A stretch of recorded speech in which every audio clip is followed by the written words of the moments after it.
Good evening. It's Tuesday, July 8th. The holiday's over.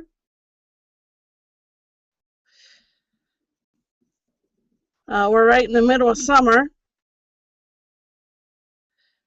Some people who got the short stick because of last year's extreme weather will probably be going back to school in about 4 weeks. Here, some of them still have about 2 months.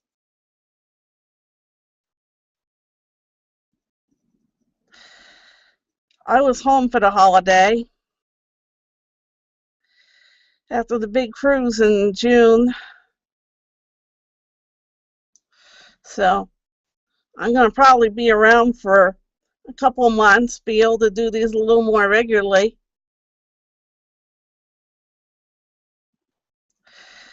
This is one of the more exciting weeks of my year. Thursday, Friday, Saturday, and Sunday is the big Remington Ride Bluegrass Festival over in Center Hall. And I'm looking forward to catching up with Joe Mullins, maybe Junior Sisk, and Nothing Fancy, among others. And I must say, the crowds are decent. Frank Hauser is really working to make this one of the better festivals in the country, and he keeps it grass, which is more than I can say for some people in the IBMA. I don't think it would surprise folks to say that I was extremely upset at this morning's news.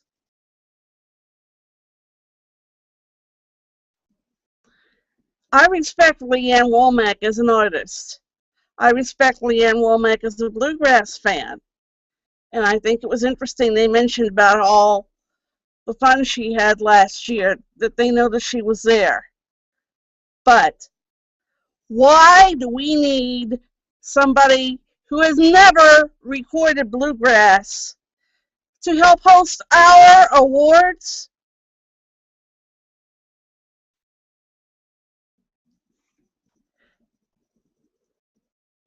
These are bluegrass awards. Bluegrass people are probably some of the more professional oriented performers in music. We get out there. We don't have microphones and so forth. We can do it. We have hosts that can handle this. So why do we need to go outside the box? Other statistics I remember from last year. The awards sold out. I went over to the site today to check about tickets, and there's still approximately 970 seats left for the awards. You can't tell me that it takes something like a Leanne Womack to fill those 970 seats. I will say, though, that the years I was at the Ryman, it did not sell out.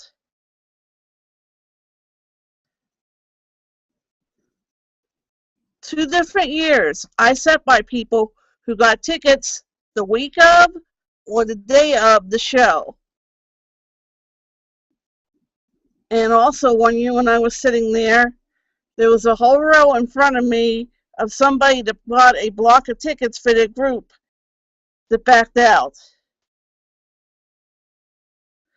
So what, you don't sell out? You're going to make enough money off of that event at those ticket prices that you're not going to lose your shirt.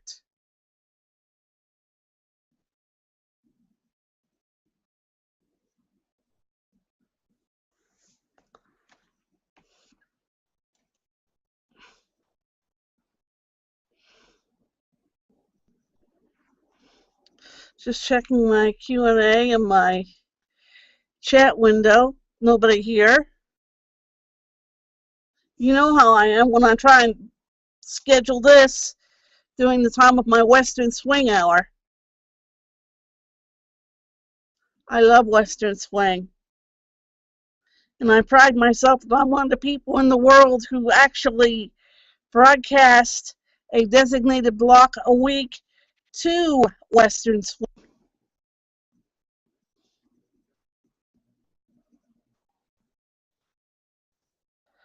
As well as my bluegrass programming and everything else.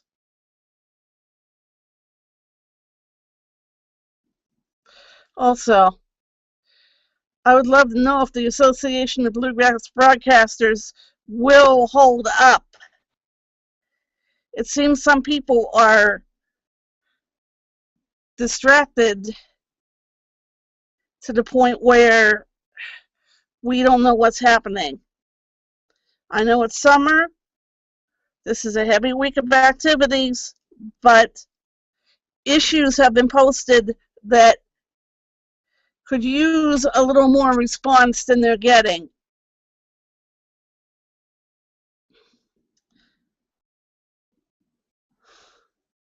So, we shall see.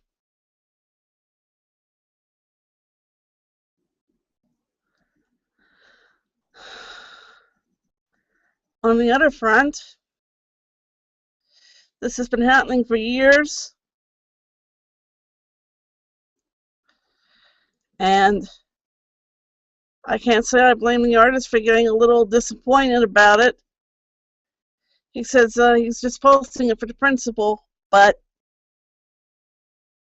today's releases included a new 3-volume set from Dale Watson. And when he was looking around, he already found a used copy online.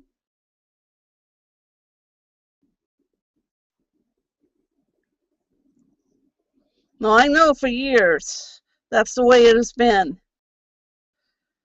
Back before downloads and so forth, if you wanted to get your music to DJs and publishers, etc., you sent promo copies. People asked, and you decided if you wanted to send. But there were people that got your copies that had no interest in them. Maybe it wasn't the type of music they supported. You probably took a chance that, yeah, their magazine's music, maybe it'll be interesting.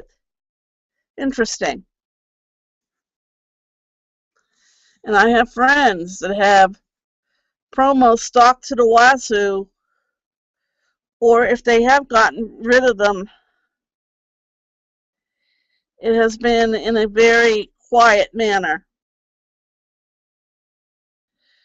But in this day and time, and with all the lack of royalties, don't do the obvious. If you don't want the promo, let them know.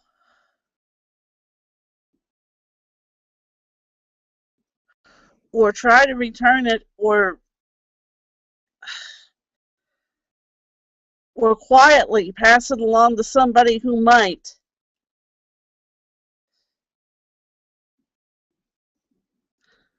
I'm saying this from my side of the table. I like promos.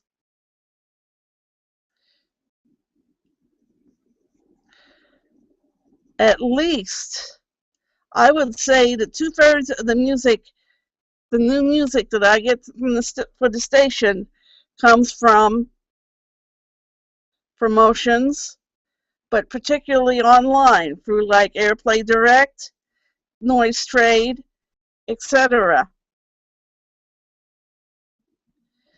But if it's something really decent and it's not bluegrass, I practically have to beg or buy it myself. I would love to get a copy of Dale's new album. And I'm going to take chances that maybe going through channels I can get it without having to go into my music budget. If it weren't for all these promos, I probably wouldn't continue the station because they make up for what I lose by limited revenue. I'm with Live 365. They do pay royalties and they do give us some money based on activity. But I'm not getting much activity because I'm up against other streaming services and etc., a lot of which don't give royalties at all. Sadly, I'm saying that we don't give that much more royalties either, but at least we do. And I'm hoping that some of the rules change at some point.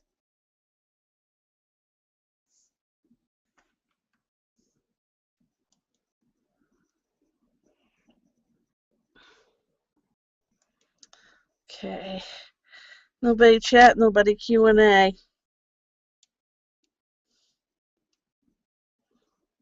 I've been on the air now for 6.5 years. My predecessors had a lot more activity than I did, but at that time the radio scene was different, and with 3 people running it instead of 1, there was more chances for people to run streams. I'd like to keep doing what I do because I believe in it, and should any opportunities come up within certain organizations that I'm involved, some of those activities might be based on what I do in the business, which is the station. I'm fortunate that I'm on a program that I get to share revenues with share expenses with about 9 other stations, or I probably would not be on.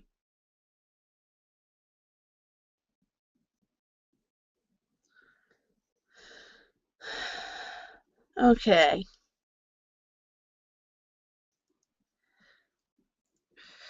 Getting back to whatever.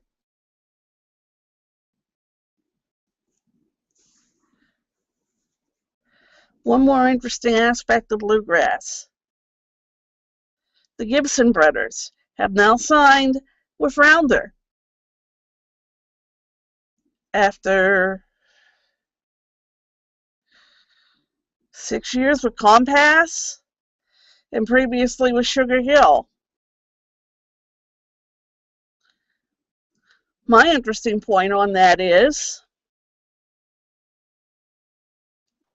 with their new album coming out in January, does that mean that they have a better chance of getting a Grammy nomination in 2016? Anyone that follows my post knows that I was very upset with the politics and what went on with the Grammy nominations this year.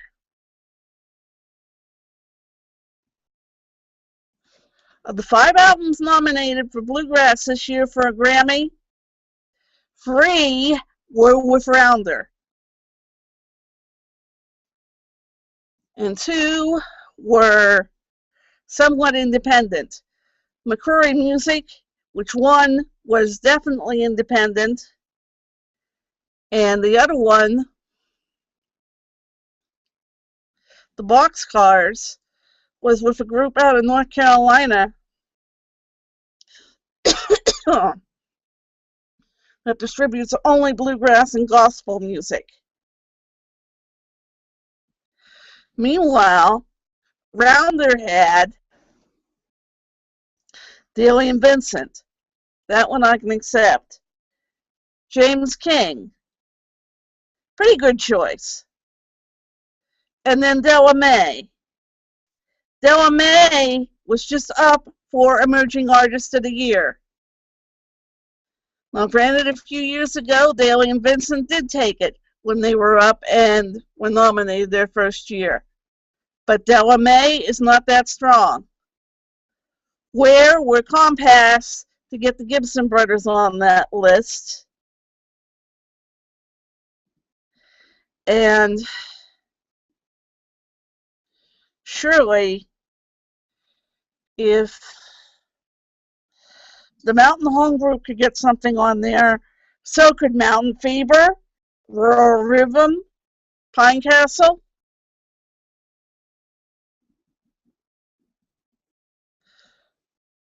Let's stretch it, folks, in that respect. But not to the point where we're getting people in that have little or nothing to do with bluegrass. I shouldn't say little or nothing, but stretching the envelope.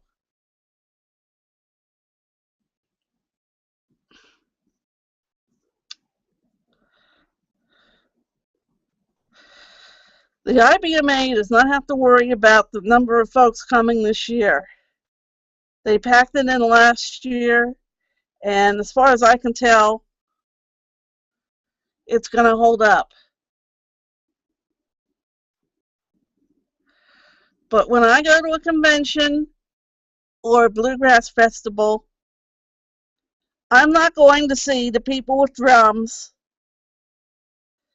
the people on the edge, etc. I'm going to see the hottest groups or the newer groups that I have been promoted that I feel are bluegrass.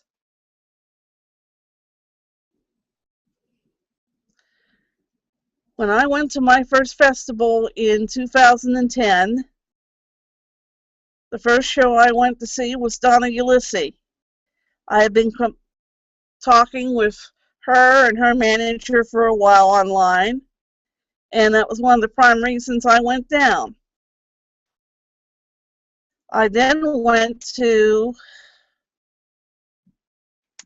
a session with one of the acts with Tom T. Hall's group. Tom T. and Dixie were sitting there. And later that evening, I went to my first set with Joe Mullins and the Radio Ramblers. Small room, small set, but afterwards he came and shook everybody's hand like a professional.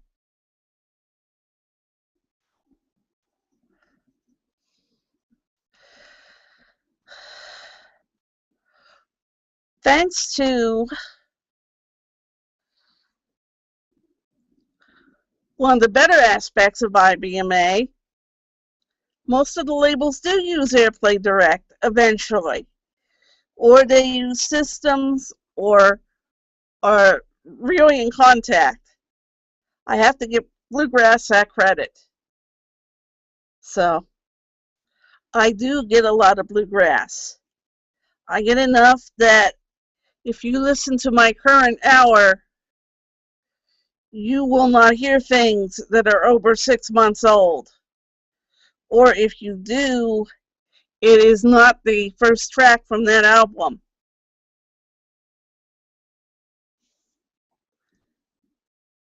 And yes, we do have some complaints about some things about AirPlay Direct. People are putting tracks in, and they have no way of listening to know if pops and skips have gotten into the tracks. And they're not aware of how full data needs to be. Even some of the labels that do it regularly, they don't take enough time. When I do a thing for Live 365, see if I can bring this up.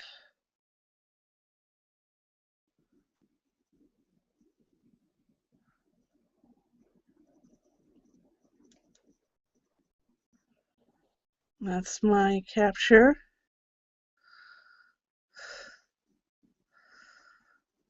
Hooper Conference.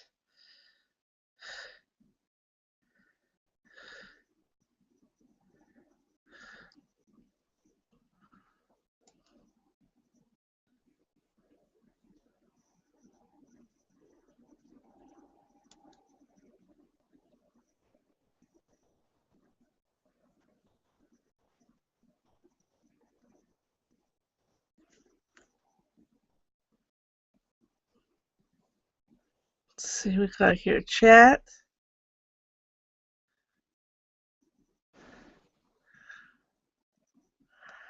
Draw.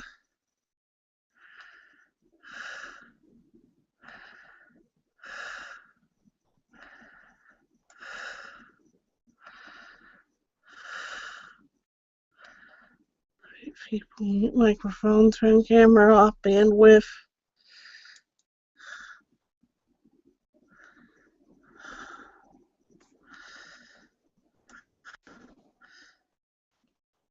There was a way I was talking to somebody last week, and I was able to bring up my screen on the screen to show what I was looking at. What I would like to take a picture of is the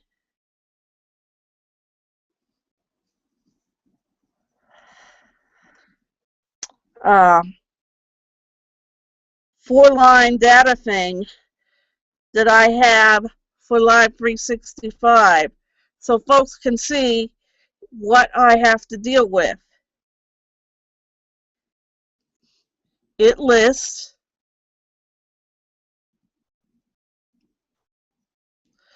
file name,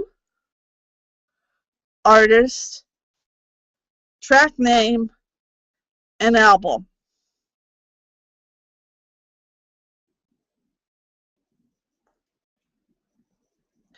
Quite a few times I'll get in there and the only line that will be filled is file name. It might have the artist, it might have the song title.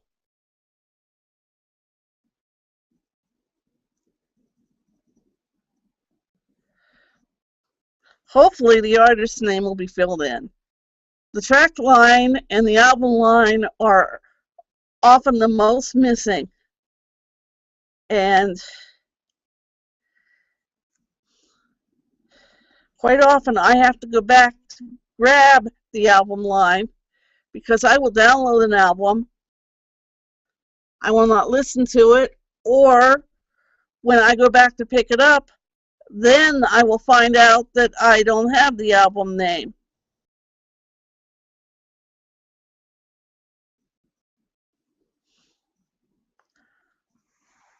I don't know how complicated it is to fill things in because I don't have an account on the other side. But if you're going to fill out something on AirPlay Direct, give yourself at least an hour if you're doing an album to fill it out right, so that you can put all the data in those lines, do a decent biography, and work the links. We do want links to your website, and we do want the links to your social network. And if you list a social network, please be on it. I see links for Facebook pages, and I get in there, and there are posts that have not been there. The last post on there has been a couple of months old.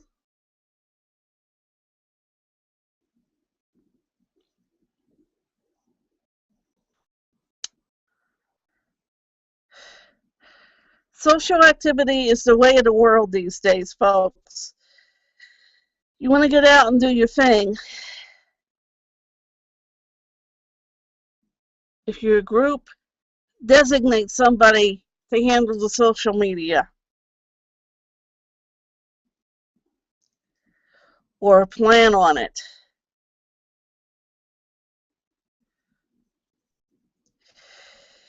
even if it means you're on your phone answering Facebook things at 1 in the morning.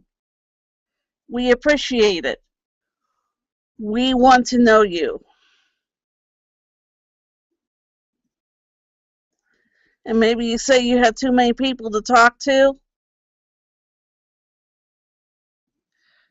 Set up a page or use email. Don't neglect your press and your DJs. We make you what you are, and you make us what we are. Let's work a little harder.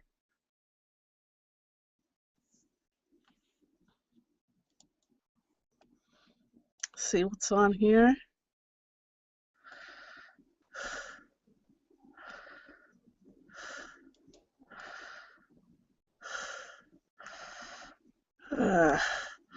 Guys are talking.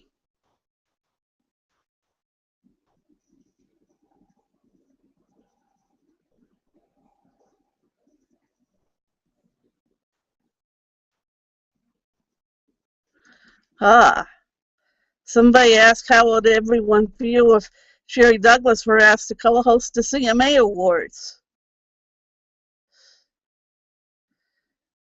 And that Blue Highway, Lee Ann Womack is on the Blue Highway album.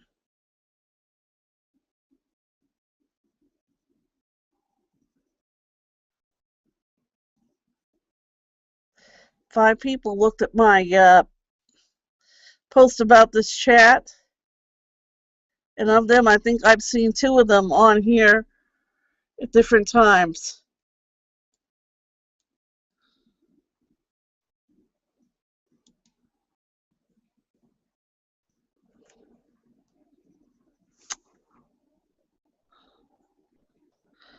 I apologize for all the ranting.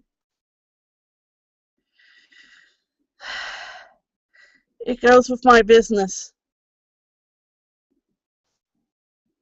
I struggle to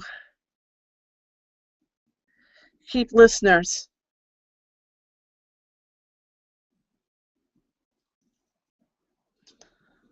And maybe part of it is the fact that I am not a specific, I'm not a person that talks between tunes. My station does run like a jukebox. But when you hear me between doing the commercial breaks, that is my contribution. I do run a top 20. I wish more people would vote on it, but I do try to keep it up because I want people to see what we feature.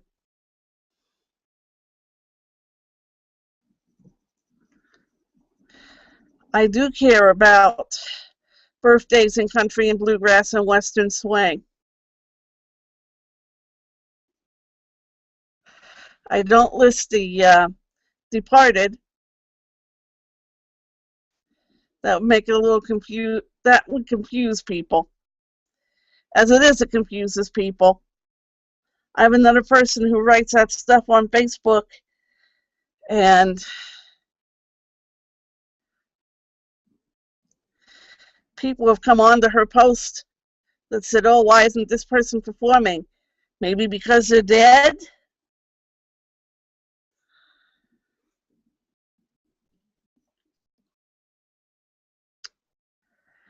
And I also see organizations that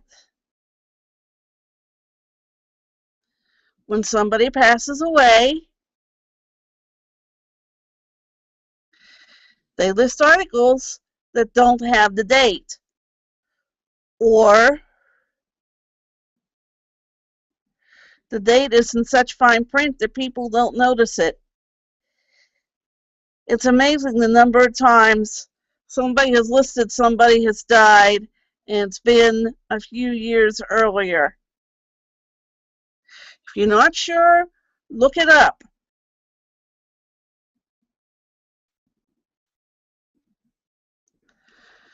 I like associating with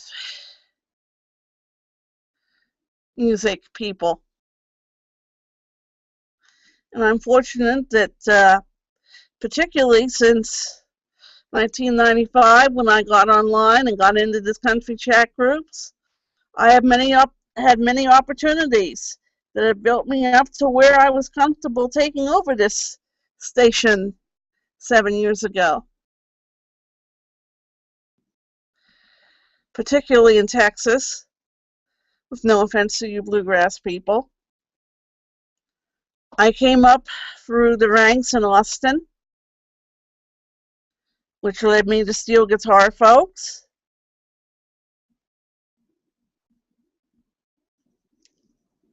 I didn't go to my first bluegrass festival until 2006. But bluegrass is a big aspect of my playlist, has been since beginning.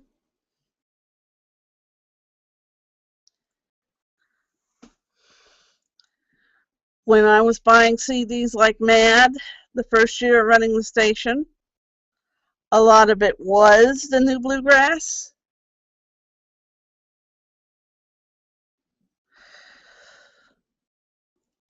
I came on the air just a few weeks before the first albums from Daly and Vincent and the Steel Drivers, and I was so excited to be able to program those, as well as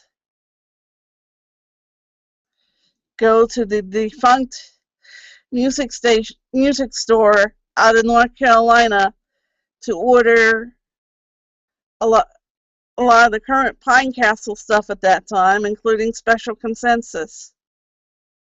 So I do follow the music. I wish more people would, and I wish more people would be honest how they receive it.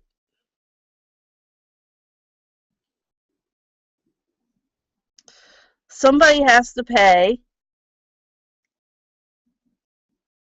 and artists and writers deserve compensation.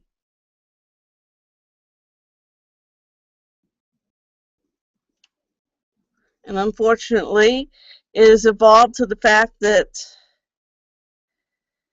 AM and FM radio, which does pay the better royalties, has been taken over by a sense of program directors and consolidation that says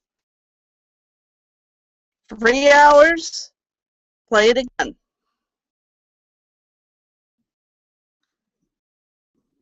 And their limit is to whoever can give them the most.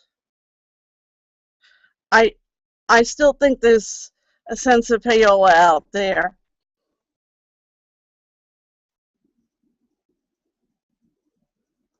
As an independent DJ, it's all up to me.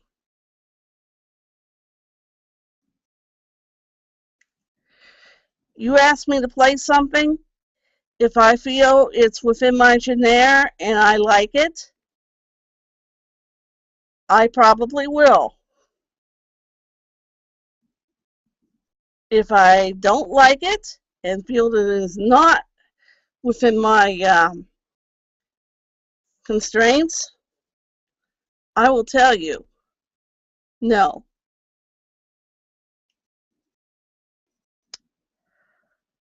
But there is still plenty of music out there that fits, that you would never hear on your regular radio dial.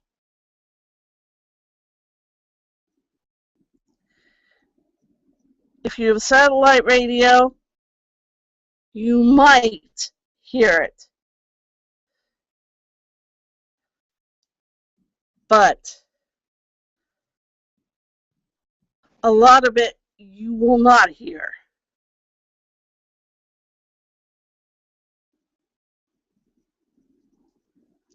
I want to continue filling that void. You give me a couple hours a week, you will probably find something you like that you would not hear anywhere else without extreme digging.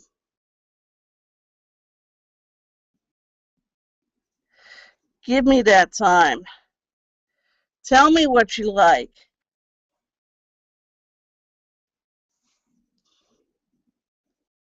Because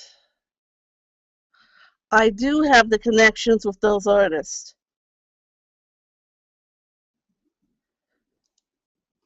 I do have connections with those media. I want to continue doing what I'm doing as long as I feel that it's feasible, and hope that when I do give it up, it's because I can move on to something more profitable and enjoyable, not because I'm kicked off by regulations and crazy rules.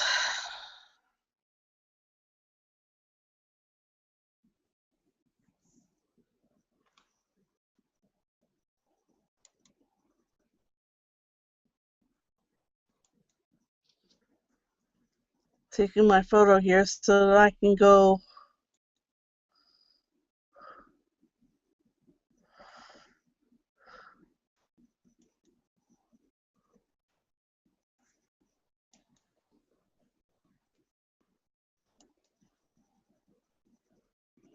No questions, no chatters.